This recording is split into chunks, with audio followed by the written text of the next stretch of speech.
Now, bringing you the very best in New Hampshire-based local music on IPMNation.com and 100.1 The Planet, this is Local Outbreak.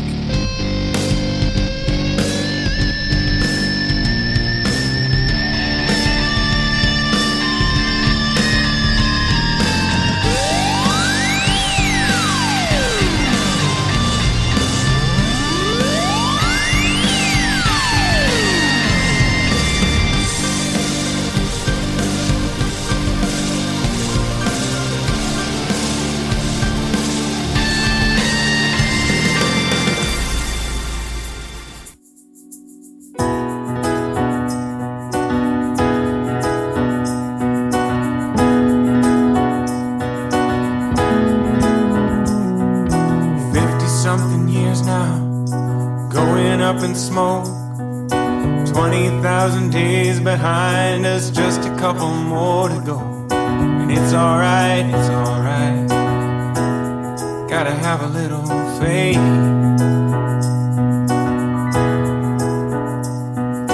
Could have seen it coming somewhere down the line, buried in some double helix underneath where cells divide. But it's alright, everything is in its place.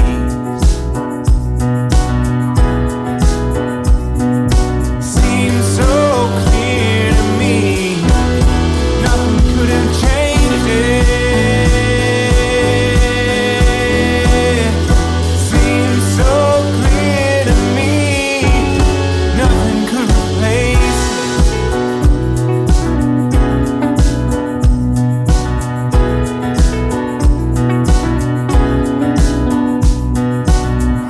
feeling heavy, bodies getting weak.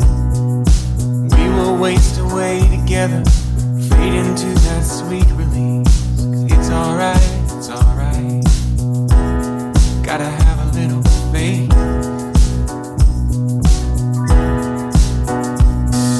Seems so clear to me, nothing could have changed it.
Like that a lot, that it's called A Couple More to Go. That is Ian Galipeau, who is here with us live in studio, and we're going to talk in just a moment. Jenny is here at the news table. Present and accounted for. And we have Ian Galipeau here with us. Welcome, Ian. Your music has actually been featured on the show before, by the way, we should say, because you, of course, are in the band Modern Fools. I am in the band Modern Fools. You were not here for the interview, but so we have played your music before.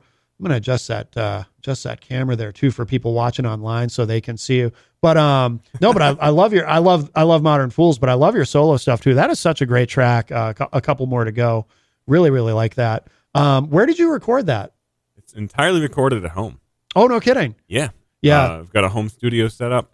Did the entire album in my studio room. Oh, that's incredible. It sounds like it was done in $1 million studio. It really does. It really does. But it's remarkable. We talk a lot about technology, of course, as we were in the previous segment. And we live in a time where you can really get an amazing recording out of a home studio. I'm old enough to remember when your only real option was go to a studio and pay a lot of money. Or if you were going to stay at home, I don't know if you've ever seen one of those little Tascam That's recorders. what I started on. Is that what you started on? Yes, Yeah. it is. Okay.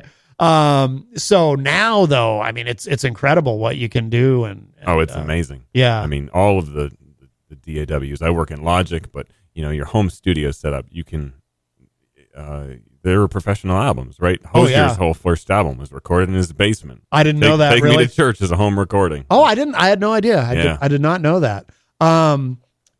So do you do everything on the album? Are you playing everything? And I play everything. Oh, that's incredible. It's drums, keyboards, guitars, bass, all of it. Oh, that's fantastic. Good for you. And that makes it easier too, in the sense that, not easier in the sense that it's a lot of work, right? But you get to create your vision of what you want it to sound like without anybody kind of messing it up, right? Yeah. Oh, for sure. Yeah. It's an interesting process, right? Doing it all yourself. It was, I had a release show this past weekend, right? The album came out on the 22nd, and I had a release show with a full band. And it was so cool to hear these songs come to life, like these arrangements that I'd played one piece at a time. Yeah. Played by a 5-piece band with me was pretty special. Yeah. When that happens, though, is it because obviously it's great to hear them come alive, but is there any part of you that is nervous about what if they don't sound exactly like how I want, or are you able to just let that go and just enjoy? Because in a sense, too, it's kind of an adventure, right? How are these going to sound with other musicians playing them with me? It's certainly an adventure. Yeah. And I trusted the musicians I was working with. Yeah. I picked these 5 people specifically because I trust their taste and their vision to whether they're going to play exactly the part that I wrote. Whatever they come up with, modification of that, is going to be interesting and good. I didn't just find guys on Craigslist to play the songs with. That would be nerve-wracking. That would be, no doubt. Any members of Modern Fools who played them with you? Yeah, one member of Modern Fools came, the guitarist John, who you met a few months ago. Okay. He came and played. And I play with those guys all the time. Yeah. I specifically did not want the Ian Galipeau and the Modern Fools release show, right? So I had to limit the band to maybe one member. No, that makes sense. Who else were other people that we would know from other bands who played with you for that show? Or you might know one name, Ethan McBrien. He is the frontman of the band Party of the Sun. Okay. Yeah, I don't think we've ever had Party of the Sun on the show, but I am familiar with the band. Yeah. Okay. He played bass. Oh, very cool. Great bass player. Yeah. For a band that doesn't have a bass player. Yeah. He's a fantastic bass player. Oh, that's awesome. So what, in terms of playing live your solo material, what's the plan going forward? Do you plan to do that again, or are you planning to play out with your solo? I mean, obviously Modern Fools keeps you kind of busy too. Modern Fools keeps me plenty busy. Yeah. I play all of these songs not all of the ones on this album, but I'm a solo performer predominantly. Yeah. This whole album is different for me. I composed all these songs on piano. Oh, wow. Which is not an instrument that I normally play. I've been a guitarist for 20 years. I picked up piano a little bit during COVID. Yeah. And just writing on piano was different. So now I've adapted most of these songs to work on guitar, which I'm excited about sharing them in that way. Yeah. I don't know how much band performance I'm going to do, just because there's a lot of logistics, right? Being in Modern Fools is enough. Yeah. Band relationships are complicated. Yeah. And I think the songs carry. They're different, but it was fun to do them with a band, for sure. I absolutely would in the right context, but it's not something I'm going to pursue. Like, we need to be playing 4 or 5 shows a month with a band. It's too much. So your solo material, you're comfortable just you and a guitar, I assume, or do you ever bring a keyboard? I never bring a keyboard. I anything that I've written on a keyboard, I've figured out some way to play it on guitar or not play it at all. Yeah. Are there songs that you've had to say, this one doesn't translate to guitar well enough and I'm not going to play this one? Or you ever run into that? Or yeah, there are a couple on this record that don't work. Yeah. Don't work in terms of, does the vibe just completely change? The vibe is too different, or I'm just not technical enough to do exactly like, I can do something close usually. Yeah. But some of it's really dependent on the bounce of a piano. Yeah. And doing the same chug on a guitar sounds right. too different. That makes sense. Yeah, that makes sense. Now, what about so on the album, what about the drums? Are those live drums or are they programmed or? It's all programmed or, it's all sampled. A lot of it I've played on a keyboard as a drummer. And then I've got to write an electronic drum set that plugs in for MIDI as well. Oh, okay, great. Yeah. That's something that's changed a lot too over the years, technologically, the advances with that. Because I remember being a kid and having a keyboard with drum sounds on it, but they sounded so fake. Oh, they sound so fake. And then, and there were also these standalone programmable drum machines that some of them, like, you could get a realistic sounding. The problem with those, again, this is going back many years, but the problem with those was you could get a really realistic sounding snare, but the toms would always sound terrible and the cymbals would sound even worse. Cymbals are bad. Yeah. But now it's remarkable what you can do. Oh, it's unbelievable what MIDI. I mean, the guys in my band were like, "Where'd you record these drums?" Yeah. Like, no, there are a couple of obviously electronic pieces in there. Yeah. But the ones that are acoustic are well sampled. Yeah. They've got that full dynamic range, and it's hard to tell unless you know that they're not real drums. Yeah. Oh, that's fantastic. Yeah. It's that's a great compliment, right? When somebody says to you, "Hey, where'd you record these drums?" Yeah. That's great. That's great. How is your approach to songwriting different as a solo artist versus with Modern Fools? Or because I don't know if with your solo stuff, is that all self-written or do you collaborate with other writers? Oh yeah, great question. I love collaborating with people. Yeah.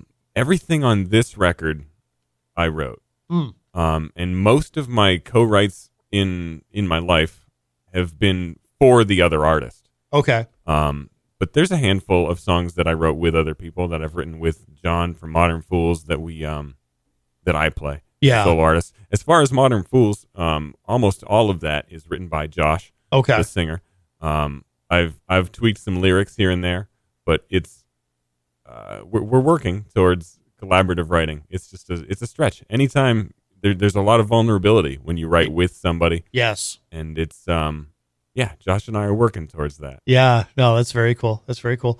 How many songs have you recorded just as Ian Galipeau? Because from what I looked at on Bandcamp, it looks like you've got quite a bit of solo material. There's a decent amount of solo material. I think there's 50 or so on streaming. Oh, that's even more than I realized. Wow. Oh, that's quite a bit. Yeah, there's two full albums, a couple EPs, a bunch of singles. There's a good volume of solo material. Yeah. When did you how long have you been writing and recording solo material? Because that's a lot of material. I assume that's over a span of a few years anyway. That is. So the oldest stuff that's on any of the streaming platforms is from 2018. Okay. So 7 years. Yeah. There's a couple of other albums that are only on my Bandcamp from before that. Oh, my okay. first solo album, I think, was 2011. Oh, okay. And then I was in a band called Honest Thieves for a few years. Yeah. We released an album in 2014, which is still up on my Bandcamp, kind of a rock and roll thing. Oh, no kidding. Okay, cool. I think I've heard of, or maybe I just feel like I've heard of Honest Thieves because that's such a cool name. That is a cool name. But the name is familiar to me. Yeah. So how long have you been with Modern Fools? That hasn't been as long as you've been doing the solo material, right? Because no, it has not. I joined up with Modern Fools. It's been just over 3 years now. Okay. It was late 2021. Okay. That I started playing bass with those guys. And I mean, I've been playing with various members of Modern Fools for a long time. Yeah. That's always the rotating cast of any music community, right? Yep. I'm over in Keene, and so there's a degree of I've played with everybody over there to some degree. Yeah. But yeah, I've been playing with the drummer of Modern Fools since high school. We went to school together with John, the guitarist, for 12 years now. He was in Honest Thieves. Oh, okay. So just a rotating cast, but 3.5 years or so with Modern Fools playing bass and singing the harmonies. Excellent. The songs that we're playing today, are these all from the latest release? Everything is from the latest release. And is that I forget now, is that a full length or an EP? Full length. It's a full length. Yes, sir. Okay. Well, was there anything that went into anything specific that went into that decision? You know, because obviously, again, we live in a time where you've got so many different options in terms of how you release music. Some people just release singles. Some people decide to do an EP. Some people decide to do a full album. Was there any particular reason you decided to do a full album? Do these songs have a sort of cohesive connection to them, or they do to each other? Yeah, it started out, I thought it was going to be an EP. I thought I'd weed a couple of the songs out. Yeah. As I went through, and then I started going, and I'm like, I got 9 songs, and maybe I could write. There's one instrumental piece that's again piano based. I was like, 10 is a nice even number. It feels like a full album. Yeah. These all are cohesive in that, again, they're the subset of songs that I've ever written on piano. Yeah. Which was sort of unique. And as I dove into them and worked on them, I found that there's just a lot of nostalgia built into this set of songs for whatever reason. Writing on piano brings that out of me. Being a dad brought that out of me a bit. I've got 2 daughters at home. Yeah. And I was never a nostalgic person, and I have kids, and now I'm very aware of moments passing, right? Oh, it gives you that different perspective. Yeah. So these songs are all sort of looking backward in some degree. Some of them are stories that are true from my life. Some of them are borrowed from other people, right? A couple more to go is about this older friend of mine watching her 50-year marriage not fall apart, but watching her partner pass. Uh-oh. And doing it with more dignity than I've ever seen anyone do that. Yeah. So anyway, it's not all sadness, but it's all, there's kind of this rose-colored glasses look backwards that ties these songs together. Faded Pictures is the title track, which isn't one that we'll listen to today, but it kind of prompted the idea for the album art of all of these pictures of just my photo album. Yeah. My family photo albums mashed together. And so, yeah, it's a look back. It's reflective, kind of just escaping from some of the turmoil of the last couple of years. Yeah. Looking backwards. Did you create the cover art yourself? I mean, obviously that's your photo albums, but did you? I did. Yeah. Oh, very cool. Too much Ian Galipeau project. I did every single piece of it. No, I think that's fantastic. I think that's excellent. We should play another track. What should we play next? We just played a couple more to go to open the segment, but I'd love to play another one. Yeah, let's do Only Ever Always. Only Ever Always. Second track on the album. What should we know about this song? Any This song is let's see. I wrote this, it was inspired by a book that I was reading. And it just had this really beautiful love story that sort of creeps up on you. This second chance that I thought was really beautiful. And part of this song actually came from a prompt. I was in a songwriters group, and we were doing weekly prompts last April. And because everything had started to turn green, the prompt was use the word green somewhere in your song. And it snuck in there in the chorus. This was the song written for that. I just have to say, though, before we play the song, this is one of those weird synchronicities. Jenny's heard me talk about this. So this concept of writing prompts had never really come up on the show before. But last night, I was on Granite State of Mind. You might know. Do you know Rob Azevedo? I met Rob, yeah. Okay, yeah, and he has Pembroke City Limits and everything. Mm-hmm. But so I was here for that to help Rob set up mics for sound because Katie Dobbins came in and played live. Sweetheart. And the subject of writing prompts came up. She was talking about using prompts, to help give her ideas for songs. And I'd never really heard anyone talk about it that way before. And then you mentioned prompts. It's funny. Those moments are so interesting to me. Funny, yeah. Yeah. Let's give this a spin. If you are just joining us, Ian Galipeau is here with us in studio, and this is great. This is called Only Ever Always.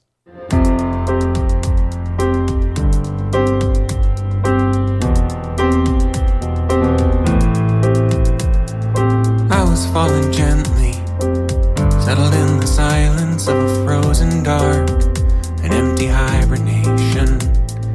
You were there to catch me, drawn in by the wildness of a broken heart, a hopeful kind of patience. In your hands, my world unfolded. Everything was green, all the world alive. Buds on the branches open like the sky. Kodak scenes capturing the light.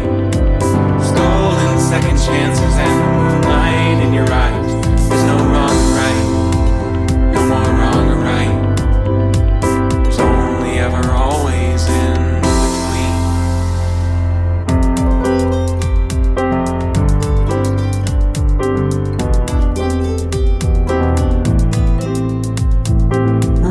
from the heartache, certain in the distance we had put behind. The past could only chase us. Love was like an earthquake, overwhelming, inescapable and violent. So we let it take us in a dance of worlds unfolding. Everything was green, all the world alive. Buds on the branches open like the sky. Kodak scenes capturing the light. Stolen second chances and the moonlight in your eyes. There's no wrong or right, no more wrong or right. We're only ever always in between.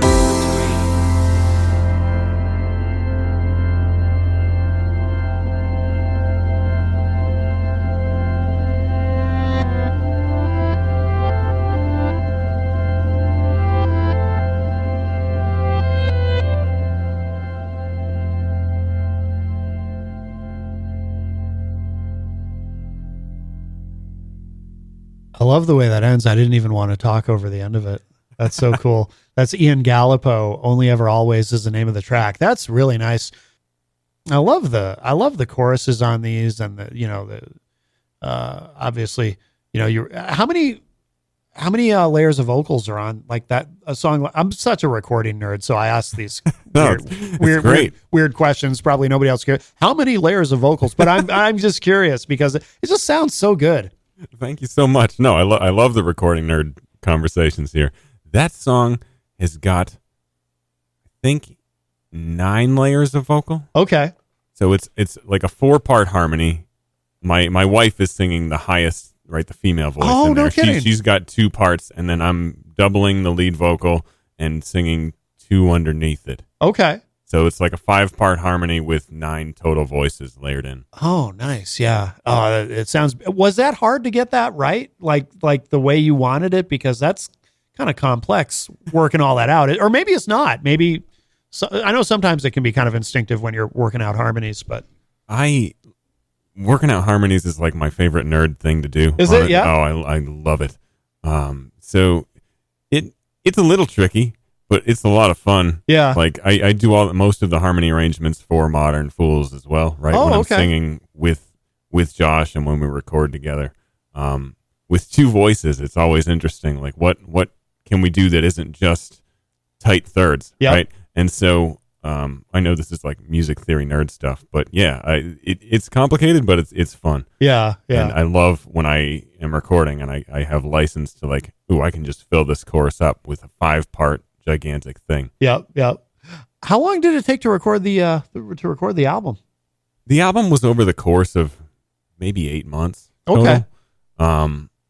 Again, all done at home, and it's the challenge in recording it is always just finding the time, right? Mm-hmm. I work full time and I've got children, so it's loud in the house for most of the hours of the day.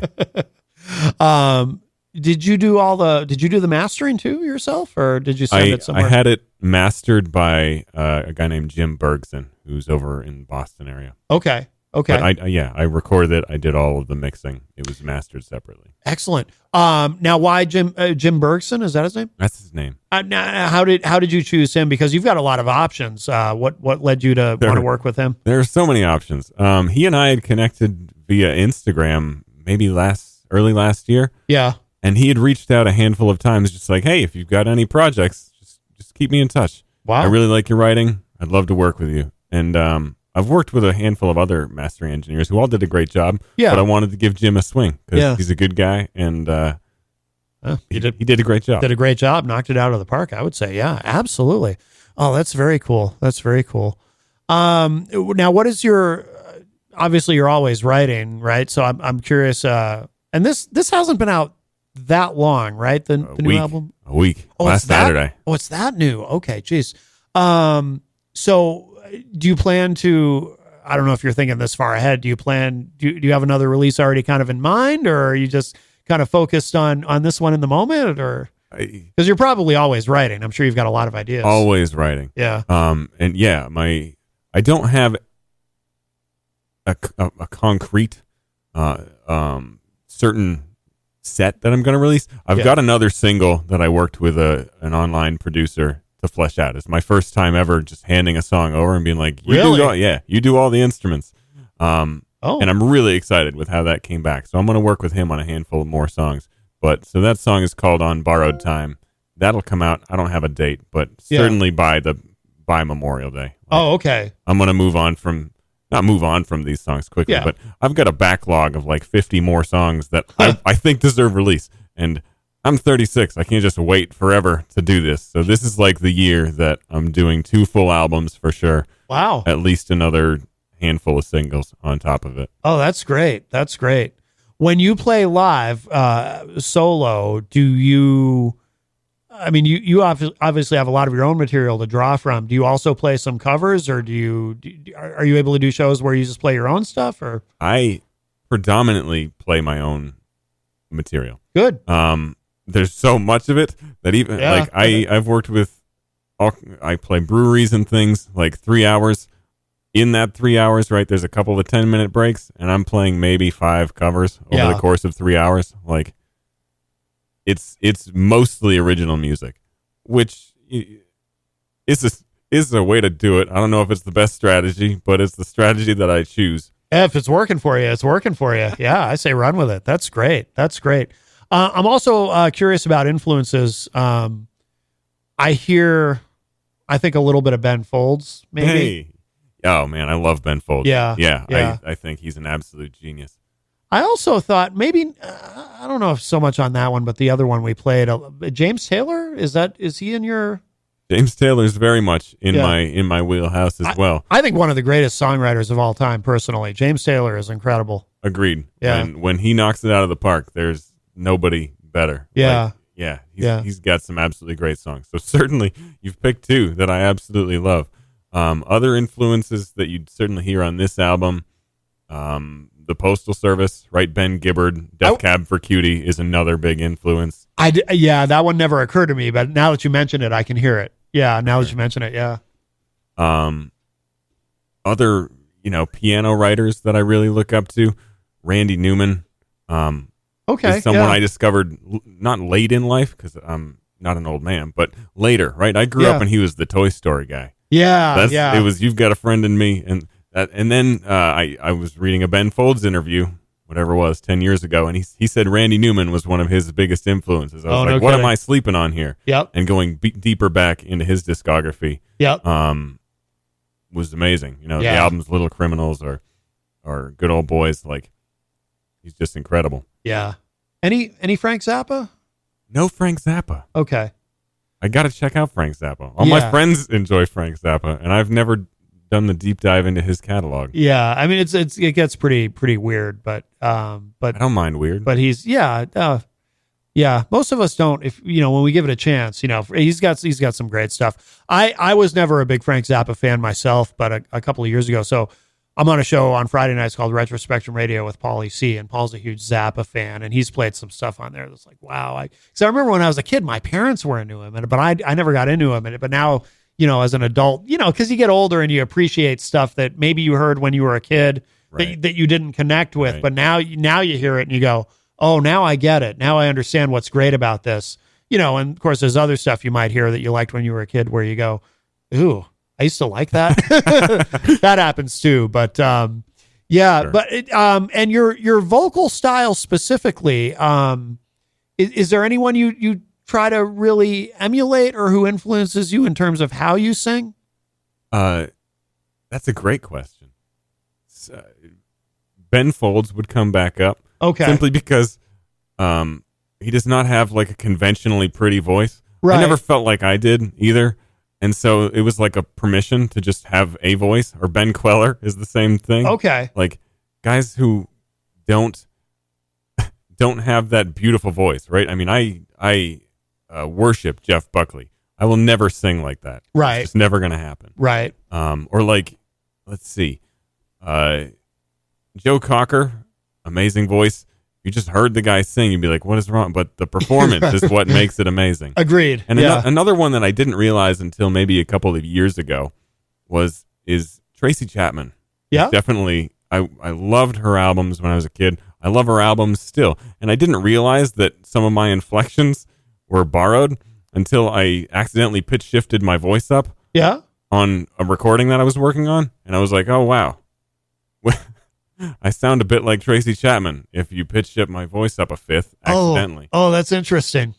Oh, okay. Yeah. Yeah. Oh, very cool. Yeah. Part of why I was curious to ask you that question is your voice, like vocally, you don't remind me of anyone specific. So I was curious what your influences were, which, by the way, I mean that as a compliment because it's, I think it's cool that you sound, unique. Thank you. Because some people, you can listen to and say, oh, they sound like so-and-so, but to not be able to easily identify someone that you sound like, I think is cool. So, and I think it makes what you're doing even that much more interesting, at least to someone like me who really analyzes this stuff like the nerd that I am, I do take that as a compliment. Very cool. Well, let's play another track. Which one should we play next? Let's do the one we kicked off the show with here. What was that? Getting Dark. Getting Dark. Yeah. Speaking of pitch shifting. So we'll play this at the correct speed now. That would be great. Very cool. If you are just joining us, Ian Galipeau is here with us in studio, and this is called Getting Dark.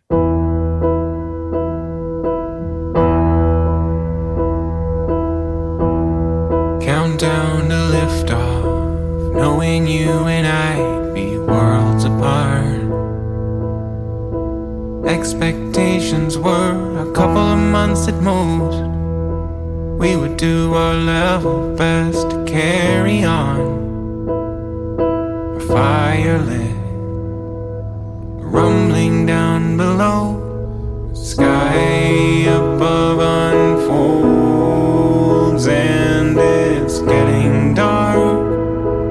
The sky above unfolds and it's getting dark.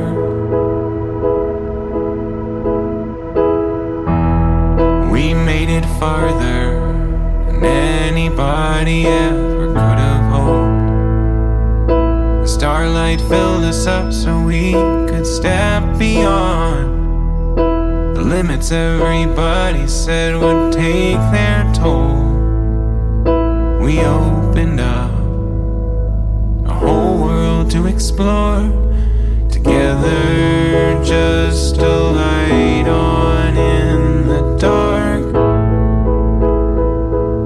Together, just a light on in the dark.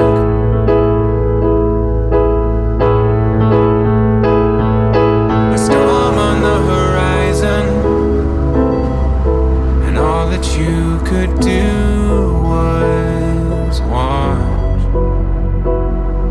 while I was overwhelmed, and there was nothing I could say but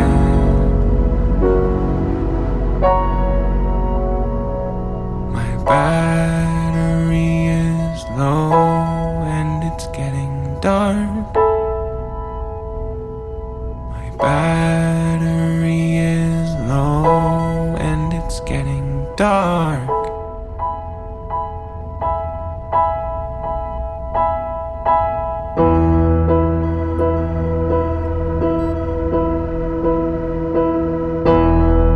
We tried to hold on, but weeks turned into months, still out of reach.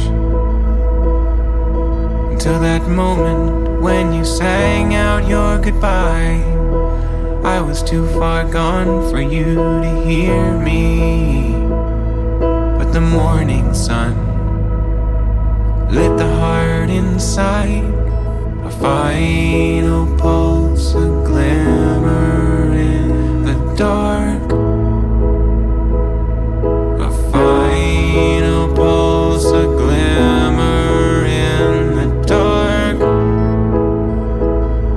Together, just a light on in the dark. The sky above unfolds and it's getting dark. My battery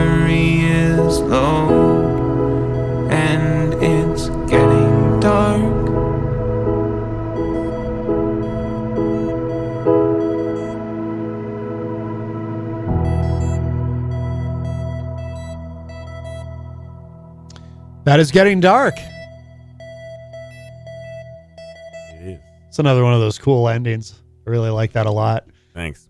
My SOS at the end there. Is that what that is? Yeah. Yeah, that's cool. I like that. That is Ian Galipeau, who is here with us in studio. And, well, the time does go quickly, but a couple things. So first of all, I want to make sure that everyone knows where to find you online, how to keep up with everything that you're doing, especially since I'm sure there are people who have no idea how to spell Galipeau.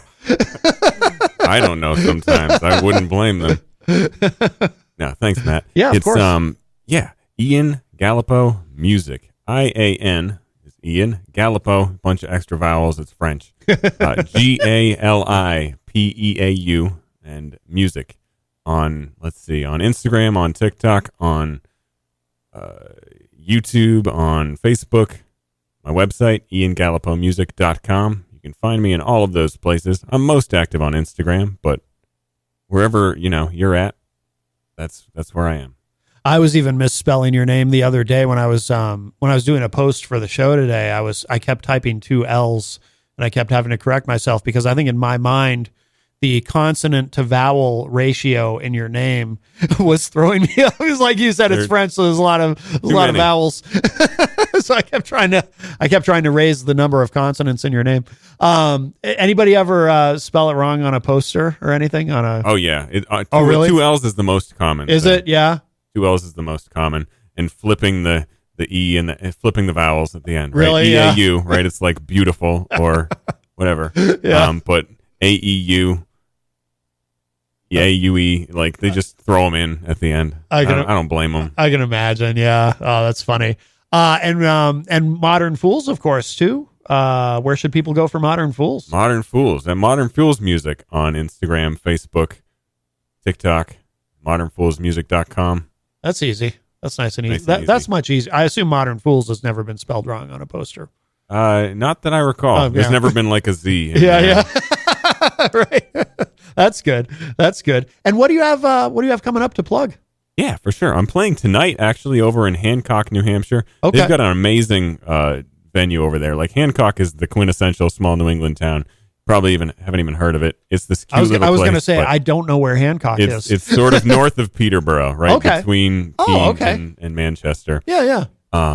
There's this old train station that they've converted, right? Like the classic long, thin building. The Hancock Depot is a converted train station, and they do a wonderful monthly series. I've heard. Okay, that sounds very familiar. I think when Eric was on Temple Mountain, I think he talked about that place. He probably plays there. He has played there. Oh, okay, because that sounds. As soon as you mentioned train station, yep.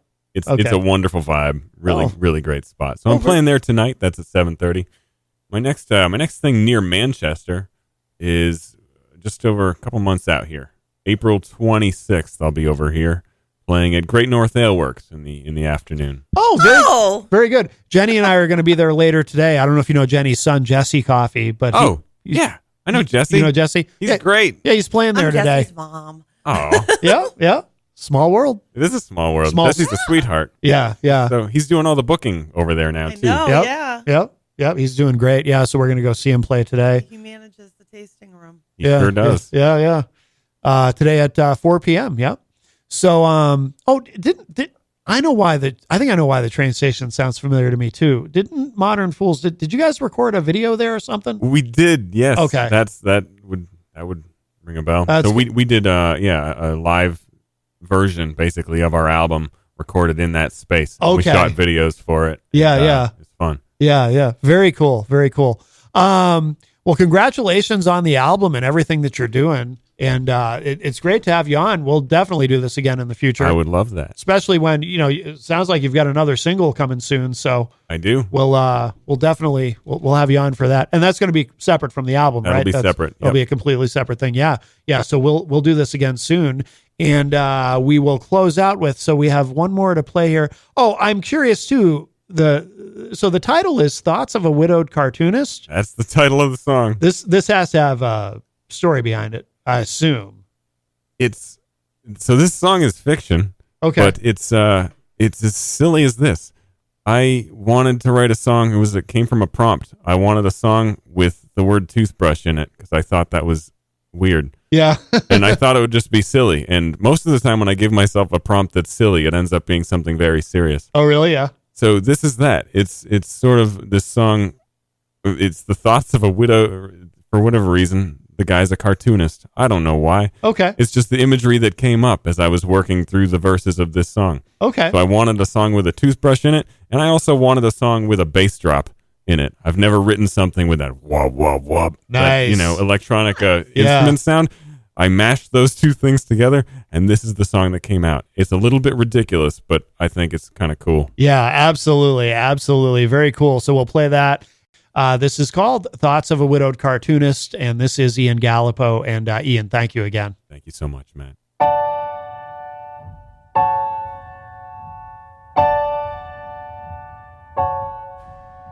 Your toothbrush is still here, waiting on the corner of the sink under the mirror.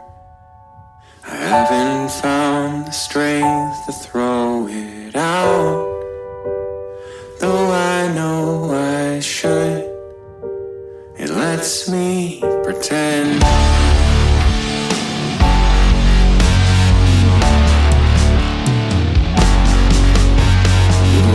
If you could see the way my mind gets caught up writing captions for the grief, boxed up in the comic thoughts I found, colorful distraction that helped me forget.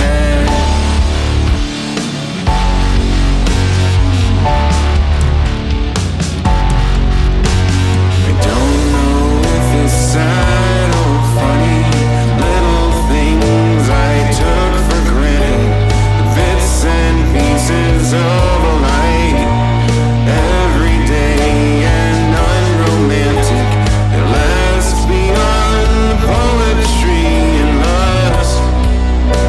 When you and I return to dust,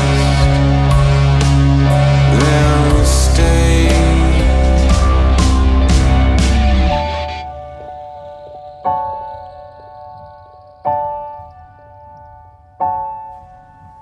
I let it disappear, sent it to the landfill, knowing in 1,000 years the bristles and the handle will be there, more or less the same.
my bed.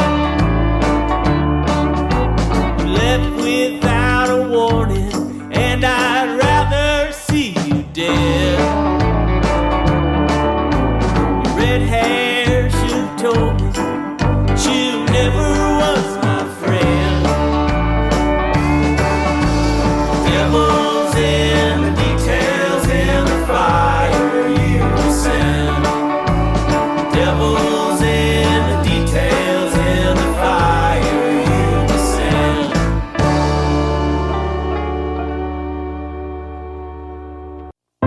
In the days before you knew me better than I knew myself, other eyes would look right through me, passing by like vague farewells. A stranger in a strange land, walking slowly, looking down, never trusting in my own hand, lost inside with no way out. And love,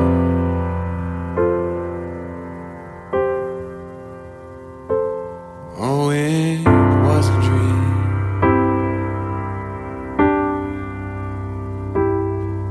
And love,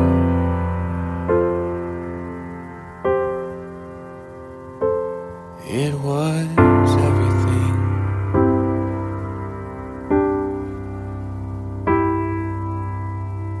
When you came, I wasn't ready. I was sure no one could swim in the waters I was treading, but you went and dove right in. Though the currents tried to hold you far away and out of reach, and I don't know why you chose to risk it all to get to me. But love,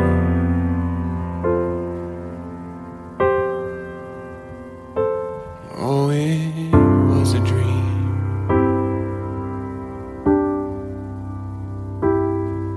And love,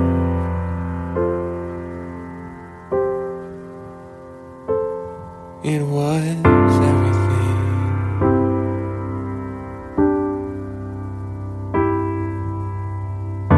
Not every day was perfect, but looking back right now, I wouldn't trade a moment. Led us through the dark to what we found.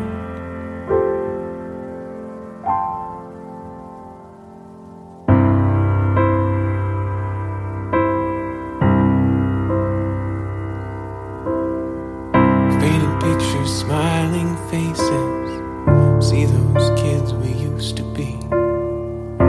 Little moments rearranged us, time and patience set us free. Knowing now the place we landed, what a thing so rare is worth. I can see it, understand it, but how could you have been so